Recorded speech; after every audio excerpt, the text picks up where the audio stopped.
Quran müəllimələrimizdən üzr istəyərək danışıram. İnşallah ki, sizi dinləyərik. Çox sağ olun. Quran hafizlərindən, müəllimələrindən üzr istəyərək danışıram. Amma mən öz sahəm üzrə 2 kəlmə bunu deyim, sonra sözü verim əsas müəllimələrimizə. Bugün bizim ən çox dediyimiz söz budur ki, bugün psixoloqların qarışdırdığı və dindarlarla baş-başa bilmədən gəldiyi mövzu budur ki, biz dayanmadan təbliğ edirik ki, nitqin bir sehri var. Danışığınıza, nitqinizə, işlətdiyiniz ifadələrə fikir verin və o sizin həyatınıza dönüş edir. Hətta bəzən bizi buna görə deyirlər, buna biri karma qoyur adını, biri evrən qoyur, hərə bir ad qoyub. Amma bizim dediyimiz budur ki, nitqimizdə istifadə etdiyimiz, istədiyimiz, işlətdiyimiz hər şey bizə dönür və bizdə olur. Bu zaman belə bir sual gəlir. Məsələn, mən deyirəm ki, mən xoşbəxt olmaq istəyirəm və ya mən istəyirəm mənim hansısa bir maddi rifahım olsun.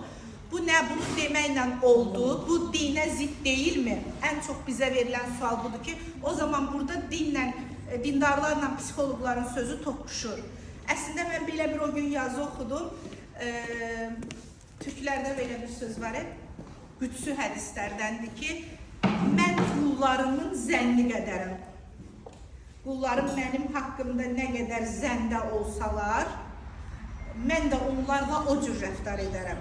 Əslində bu hədis elə bizim dediyimiz bu şeylə eynidir. Mən əgər dayanmadan negativi səsləsəm, deməli Allah haqqında mənim zənnim də odur ki, mənə negativ gələcək. Çünki demək ki, mənim bəkləntim, gözləntim, istədiyim negativdir. Amma mən dayanmadan desəm ki, ətrafım yaxşı xanımlarla dolu olacaq, ətrafım ruhu təmizlərlə dolu olacaq, ətrafım məni əzmək istəməyən, məni vurmaq istəməyən, mən yıxılanda ürəyimin dərinliyində oxay deməyən insanlar olacaq desəm, əlbəttə ki, o da bizim qarşımıza çıxacaq. Həqiqətən biz həyatda nəyi istəyiriksə, buna dua deyə bilərsiniz, buna istək deyə bilərsiniz, buna Allahla rabitə deyə bilərsiniz. Amma əsas odur ki, ruhunuzda bir adını qoyun. Necə? Bəli. Əsas odur ki, ruhunuzda buna bir ad qoyun və bu addan istifadə edərək həyatınıza yaxşı şeyləri çəkin. Xüsusən bizim qədər, bayaq vurğuladın, bizim ölkə qədər panik atakdan əziyyət çəkən, obsessiv-kompulsiv pozuntudan əziyyət çəkən, ailədə xoşbəxt ola bilməyən, xoşbəxt olmadığından dolayı bütün orqanlarını bir-bir iflic edən ikinci bəlkə ölkə yoxdur. Birinci bəlkə bizi, sonra niyə? Bugün ən çox xərçənglərin tutduğu yerlərə baxın, qadına xas olan. 2, istər tiroid, istər Hashimoto, o içimizə attığımız, düyünlədiyimiz sözlər. Başlayın bunları, vacib deyil muhatap ilə danışasınız. Bizi səhv öyrədiblər ki, mütləq deyil ki, bizi incidən şəxsdən gedək, üzbəüz duraq və onlarla dava edək. Ehtiyac yoxdur. İçinizdə onlarla rabitəni, o bağı kəsin.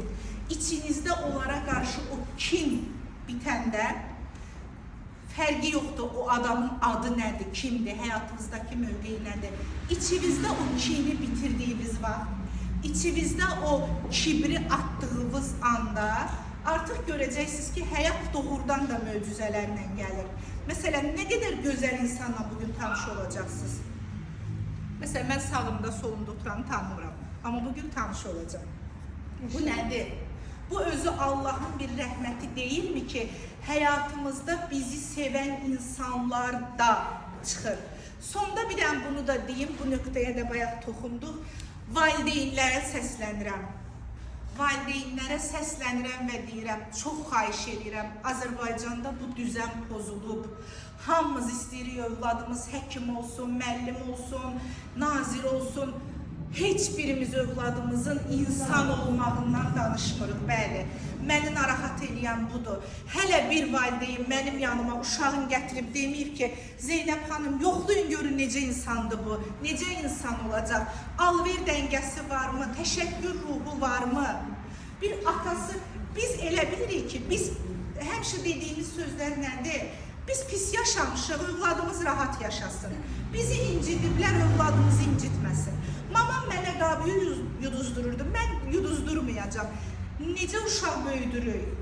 Heç nə düzəni olmayan sabah ailə həyatı qurur, 2 gündən sonra dözümsüzlük. Çünki dözmə motoru işləmir onlarda.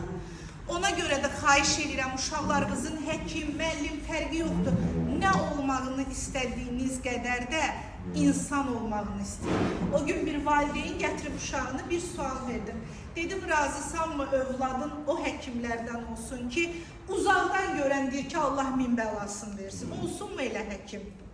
İnsan olsun da sonra əlbəttə ki təhsili olsun, əlbəttə ki oxusun. Bizim dinimizin də elə ilk ayəsi oxu. Yəni hocalardan üzr istəyərək deyirəm. Amma yenə də xahiş edirəm, övlad da böyüdərkən birinci onlardan xahiş edirəm. Baxın görün, mərhəmət hissi varmı? Biz elə cəmiyyətik ki, bizim atamız içəri gələndə biz ayağa qalxırdıq. Bəlkə onun lütfüdür ki, bugün həyatda nəsə tapa bilirik. Amma bizim uşaqlar içəri girəndə hello mama, hello papa bu cürüyə. Yəni atanın bir aristokratlığı, bir avtoritarlığı yoxdur ailədə. Xahiş edirəm, heç olmasa buna mərhəmət hissini və duyğusunu düzəldin uşaqlarımızın. Bağışlayın, vaxtınızı aldınız. Çox sağ olun, var olun. Təşəkkür edirəm.